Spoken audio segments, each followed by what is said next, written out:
केंद्रीय मंत्रिमंडल ने सभी रबी फसलों के न्यूनतम समर्थन मूल्य बढ़ाने को दी मंजूरी।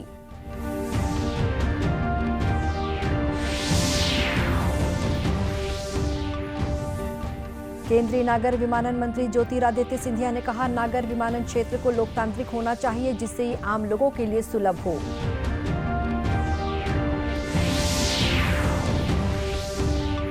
राज्यपाल बिलासपुर जिले के कोटा में सर्व आदिवासी समाज द्वारा आयोजित आदिवासी लोक कला महोत्सव कार्यक्रम में हुई शामिल।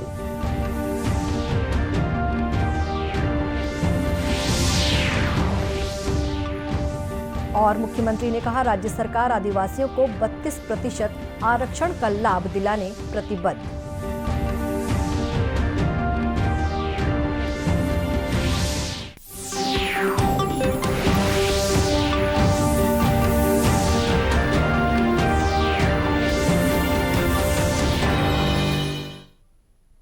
नमस्कार, आप देख रहे हैं दूरदर्शन समाचार। मैं हूं शुभ्रा भट्टाचार्य। अब समाचार विस्तार से।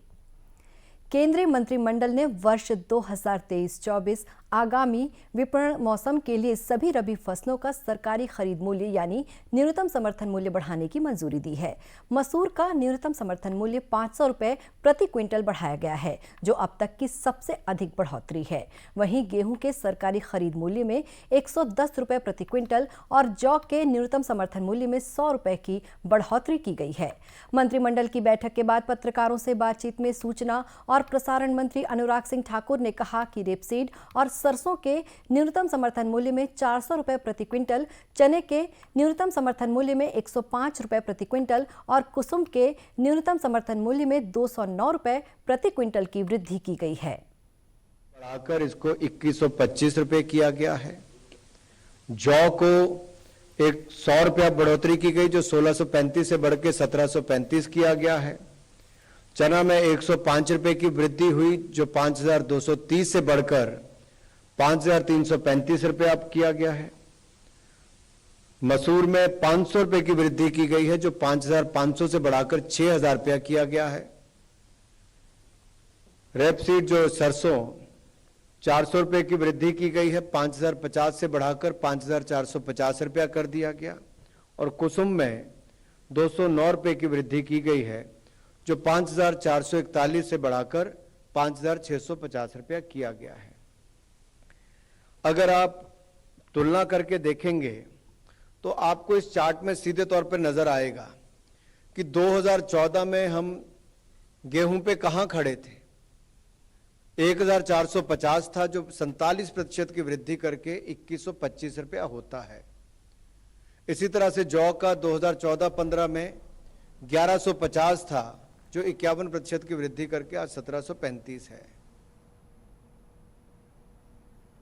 केंद्रीय मंत्रिमंडल की बैठक में कुछ अन्य महत्वपूर्ण विषयों पर भी निर्णय लिए गए हैं। केंद्रीय नागर विमानन मंत्री ज्योतिरादित्य सिंधिया ने कहा है कि नागर विमानन क्षेत्र को लोकतांत्रिक होना चाहिए और ये आम आदमी के लिए सुलभ हो। नई दिल्ली में राज्यों और केंद्र शासित प्रदेशों के नागर विमानन मंत्रियों के सम्मेलन को संबोधित करते हुए श्री सिंधिया ने कहा कि सरकार छोटे शहरों में हवाई अड्डों के बुनियादी ढांचे के विकास के लिए निरंतर ध्यान दे रही है, जिससे आने वाले दिनों में इस क्षेत्र के नए इलाकों का विस्तार होगा। उन्होंने कहा कि 2016 में उड़े देश का नागरिक योजना के तहत उड़ान योजना की शुरुआत की गई थी। मंत्री जी का जो संकल्प है, उनकी जो सोच है, उनकी जो विचारधारा है कि नागर विमानन क्षेत्र का लोकतांत्रिकरण करना है। We have to democratise civil aviation. Civil aviation is not meant for the chosen few. Civil aviation must be for the common man, उड़े देश का आम नागरिक। And therefore the consistent effort of this government to concentrate on development of airport infrastructure in smaller cities, which will be the new growth areas in the days to come, to provide air connectivity through a viability gap funding mechanism to those unserved or underserved, असेवित या अल्पसेवित airports में connectivity हम लोग provide करें। उस उद्देश्य के साथ उड़ान की योजना शुरुआत की गई थी। और आज आपको कहते हुए मुझे हर्ष है कि 6 सालों में 2016 में ये शुरुआत हुई थी, 6 सालों में हमने 70 नए एयरपोर्ट उड़ान योजना के तहत बनाए हैं। करीब 2,10,000 फ्लाइट्स उड़ान योजना के तहत ही उड़ पाई और करीब करीब 1,10,00,000 यात्री उड़ान योजना के तहत सफर कर पाए। श्री सिंधिया ने बताया कि इस योजना के तहत 70 नए हवाई अड्डे बनाए गए हैं और 1 करोड़ से अधिक यात्रियों ने विमान यात्रा की है। छोटे शहरों में यात्रियों की संख्या में वृद्धि पर श्री सिंधिया ने कहा कि वर्ष 2010 और 2015 की अवधि में यात्रियों की संख्या 10% से बढ़कर 31% हो गई है। वर्ष 2015 से 2020 की अवधि में इस क्षेत्र में नई वृद्धि ये दर्शाती है कि कई शहर टियर 2 और टियर 3 शहरों की श्रेणी में आ गए हैं। राज्यपाल अनुसुईया उइके बिलासपुर जिले के कोटा में छत्तीसगढ़ सर्व आदिवासी समाज द्वारा आयोजित आदिवासी लोक कला महोत्सव कार्यक्रम में शामिल हुई। इस अवसर पर उन्होंने कहा कि आदिवासी समाज के धर्म गुरुओं ने विश्व की रक्षा के लिए पर्यावरण के संतुलन के सिद्धांतों को जीवन में अपनाने का संदेश दिया है।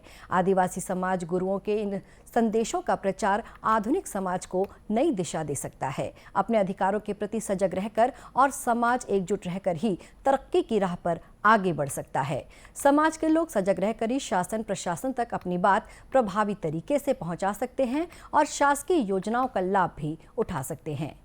कार्यक्रम को बिलासपुर लोकसभा सांसद अरुण साव और लोरमी विधायक धर्मजीत सिंह ने भी संबोधित किया। इस दौरान आदिवासी समाज के प्रतिनिधि, समाज प्रमुख सहित बड़ी संख्या में आदिवासी समाज और ग्रामीण जन मौजूद थे।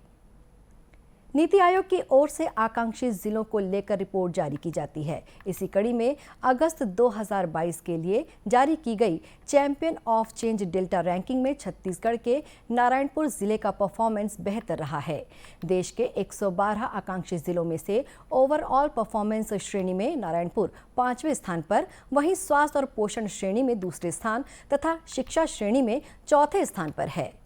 प्रदेश में अंग्रेजी माध्यम के साथ ही हिंदी माध्यम स्कूलों में शिक्षा की गुणवत्ता को बढ़ाने प्रयास किए जा रहे हैं। इसके साथ ही आकांक्षी जिलों में संचालित प्राथमिक स्कूलों के बच्चों को स्थानीय बोली में शिक्षा दी जा रही है, जिससे वो अपनी संस्कृति और सभ्यता से जुड़े रहें और पाठ्यक्रम के विषयों को आसानी से समझ सकें। मुख्यमंत्री भूपेश बघेल ने कहा है कि राज्य सरकार आदिवासियों को 32% आरक्षण का लाभ दिलाने प्रतिबद्ध है। आदिवासी समाज के जनप्रतिनिधियों ने रायपुर स्थित मुख्यमंत्री निवास कार्यालय में श्री बघेल से मुलाकात की। इस अवसर पर मुख्यमंत्री ने कहा कि आरक्षण का लाभ दिलाने के लिए राज्य सरकार जरूरी कदम उठा रही है। मुख्यमंत्री ने आदिवासी समाज के सांसदों, मंत्रियों, विधायकों और जनप्रतिनिधियों को आश्वस्त किया कि छत्तीसगढ़ में आदिवासियों को 32% का आरक्षण देने के उनके हितों का संरक्षण किया जाएगा। आदिवासियों के हित और उनके संरक्षण के लिए संविधान में जो अधिकार दिए गए हैं उसका पालन किया जा रहा है। आदिवासी समाज को विकास की मुख्य धारा में आगे बढ़ाने में लगातार कार्य किया जा रहा है। प्रतिनिधि मंडल में सांसद दीपक बैज, श्रीमती फूलोदेवी निताम, स्कूल शिक्षा मंत्री डॉक्टर प्रेमसाय सिंह टेकाम सहित जनप्रतिनिधि उपस्थित थे। छत्तीसगढ़ में कोरोना टीकाकरण 5,01,11,000 से अधिक हो चुका है। इनमें पहली डोज 2,24,56,000 से अधिक, दूसरी डोज 2,02,88,000 से अधिक तथा प्रिकॉशन डोज 73,66,000 से अधिक है। 18 साल से कम उम्र के बच्चों का 100% वैक्सीनेशन हो चुका है। इधर प्रदेश में कल 3,612 सैंपलों की जांच हुई, जिसमें 55 लोगों में कोरोना की पहचान हुई है। इस समय सक्रिय मरीज 404 हैं, जो विभिन्न अस्पतालों और होम आइसोलेशन में अपना उपचार करा रहे हैं। वहीं प्रदेश में पॉजिटिविटी दर 1.52% है। प्रदेश के 7 जिलों में कोरोना का सक्रिय मरीज नहीं है। राजनांदगांव जिले में दशहरे के अवसर पर अखिल भारतीय कवि सम्मेलन का आयोजन किया गया। इस मौके पर देश भर से आए कवियों ने काव्य पाठ किया। देर रात तक चले इस कवि सम्मेलन में हास्य कवि शैलेश लोढ़ा और डॉक्टर सुरेंद्र दुबे ने अपने कविता पाठ से लोगों को बांधे रखा। वहीं वीर रस के कवि हरिओम पवार की कविता पाठ ने लोगों में देशभक्ति के प्रति जोश भरा। शंभू शिखर और कवियत्री डॉक्टर भुवन मोहिनी ने अपनी प्रस्तुति से समा बांध दिया। आज तक नहीं होता, हम एक दूसरे को मैसेज डालते हैं, इस मैसेज को इतना फैलाओ कि अंग्रेज देश छोड़ के भाग जाए। हम नहीं होते हम यही करते रहते। तब मैं कहता हूं कि सहजता थी, सादगी थी, बंदगी थी, ये व्हाट्सएप और फेसबुक नहीं थे ना, तो जिंदगी थी।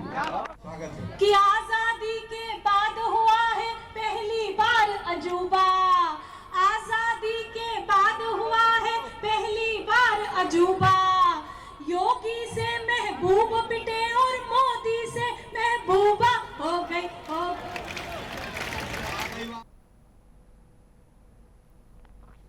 कवि सम्मेलन में भारतीय जनता पार्टी के राष्ट्रीय उपाध्यक्ष डॉक्टर रमन सिंह सहित बड़ी संख्या में नागरिकगण उपस्थित थे। प्रधानमंत्री नरेंद्र मोदी ने 15 अगस्त 2019 को जल जीवन मिशन योजना की शुरुआत की है। केंद्र का लक्ष्य 3,60,000 करोड़ रुपए की लागत से वर्ष 2024 तक हर घर नल से शुद्ध जल पहुंचाने का संकल्प लिया गया है, लेकिन छत्तीसगढ़ राज्य में जल जीवन मिशन योजना की रफ्तार धीमी है। पेश है एक रिपोर्ट। जाते थे उन इलाकों में अगर जल पहुंच जाए तो खुशी अपने आप चेहरे पर झलकने लगती है। छत्तीसगढ़ राज्य के उन्हीं गांव जहां पर प्रधानमंत्री जल जीवन मिशन के तहत नल से जल मिल रहा है, लोगों का कहना है कि पहले लोग दूर दराज बोर से या कुएं से जल लाने जाते थे, जिससे शुद्ध जल भी नहीं मिलता था और समय भी बर्बाद होता था। लेकिन जब से घर में नल लगा है तब से इनका समय बचता है, शुद्ध पानी पीने को मिलता है। नल लगे से मतलब बहुत फायदा हो, इससे टाइम के भी बचत हो जाते और दूसरा काम करते हैं कर ले, वहाँ लाइन लगाए ला पड़ा नल में जानता और यहाँ तक घर में काम करते करत हमारे पानी भी भर लेता है। अब दूर जाना नहीं पड़ता हम लोगों को, घर पे पानी उपस्थित है और बहुत फायदा है, इससे शुद्ध पानी आता है। जल जीवन मिशन की परिकल्पना ग्रामीण भारत के सभी घरों में 2024 तक व्यक्तिगत घरेलू नल कनेक्शन के माध्यम से सुरक्षित और पर्याप्त पेयजल उपलब्ध कराने के लिए की गई है। जल जीवन मिशन योजना की शुरुआत 15 अगस्त 2019 को प्रधानमंत्री नरेंद्र मोदी द्वारा की गई थी। इस मिशन को सफल बनाने के लिए केंद्र सरकार ने 3,60,000 करोड़ रुपए की लागत से 2024 तक हर घर नल से शुद्ध जल पहुंचाने का लक्ष्य रखा है। छत्तीसगढ़ राज्य के बिलासपुर जिले का परिसारी गांव में ज्यादातर घरों के लोग प्रधानमंत्री जल जीवन मिशन का लाभ उठा रहे हैं। सब फायदा है सर, घर में नल है तो पानी के यूज करत हन, पियत हन, बढ़िया है पानी है। और बाहर जात रहन तनी जात हन बाहर, अंदर में घर में सब चीज हो जात है, नल है तो सब फायदा है सर। यहाँ दुरिया लात रहन पानी, अब घरे में हो गए तो वही में खाथान पीथान सब करथन। वहीं छत्तीसगढ़ राज्य के बिलासपुर के बिल्हा ब्लॉक स्थित जलसो गांव की तस्वीर ही दूसरी है। गांव में आधे लोगों के घर में जल जीवन योजना तहत नल नहीं पहुंचा। इस गांव के लोग या तो पुराने बोर से पानी लाते हैं या और कुछ इंतजाम करते हैं। और इस गांव में जो जल जीवन योजना के तहत जो पानी की टंकी बन रही है वो भी अभी पूरी नहीं बनी है। वहीं बिल्हा ब्लॉक का एक गाँव गोंदैया भी है।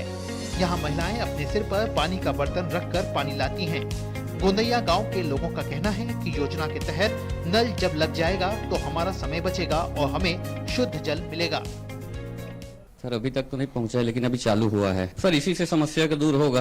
अब छोटा छोटा बोर है, ट्यूबवेल है, इससे तो समस्या का दूर नहीं होगा। ये जाएगा घर घर पहुंचेगा तभी समस्या दूर होगा पानी का। ये 340 के आसपास लगा है सर, वो काम चल रहे हैं अभी। हाँ, पाइप डाल रहे हैं और एपीसीटी भी बना रहे हैं सर। जल जीवन मिशन योजना का उद्देश्य ग्रामीण क्षेत्र में रहने वाले उन सभी परिवारों को घर में पानी की सुविधा उपलब्ध करवाना है जिन्हें पानी जैसी समस्याओं से गुजरना पड़ता है। जल जीवन मिशन योजना के तहत केंद्र ने अपने हिस्से का पैसा दे दिया है, लेकिन राज्य सरकार अपने हिस्से का पैसा नहीं दे पा रही और यही वजह है कि जल जीवन मिशन में छत्तीसगढ़ राज्य अपने लक्ष्य से बहुत पीछे है। दूरदर्शन केंद्र रायपुर से प्रसारित होने वाले प्रादेशिक समाचार को आप YouTube पर भी देख सकते हैं। हमारे YouTube channel Chhattisgarh DD news पर प्रादेशिक समाचार उपलब्ध रहेगा। YouTube चैनल का लिंक और QR कोड आप स्क्रीन पर देख सकते हैं। अपने एंड्रॉयड फ़ोन से QR कोड स्कैन कर आप छत्तीसगढ़ डीडी न्यूज़ लिंक पर जा सकते हैं। इसके अलावा छत्तीसगढ़ डीडी न्यूज़ फेसबुक और ट्विटर पर भी उपलब्ध है।